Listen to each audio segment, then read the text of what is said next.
میرا اللہ فرماتا ہے کہ میں 70 ماؤں سے زیادہ اپنے بندے سے پیار کرتا ہوں،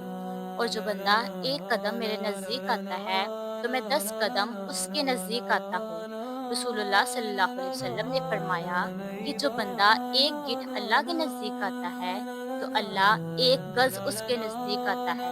اور جو ایک گز اللہ کے نزدیک آتا ہے تو اللہ اس سے بھی زیادہ اس کے نزدیک آتا ہے، اور جو اللہ کی طرف چلتا ہوا آتا ہے تو اللہ اس کی طرف دوڑتا ہوا آتا ہے، اللہ کی رحمت اس کی طرف دوڑتی ہوئی آتی ہے، اور جو اللہ کا ہو جاتا ہے تو پھر اللہ بھی اس کا ہو جاتا ہے، اور اس کے سارے معاملات اللہ کے سپرد ہو جاتے ہیں، اور اس کی زندگی سے ہر دکھ ایسے ختم ہو جاتا ہے کہ اسے پتہ بھی نہیں چلتا، اور اسے وہاں وہاں سے خوشیاں ملتی ہیں جہاں اسے کبھی امید ہی نہیں تھی، کیونکہ اللہ فرماتا ہے جو میرا ہو جاتا ہے تو میں بھی اس کا ہو جاتا ہوں۔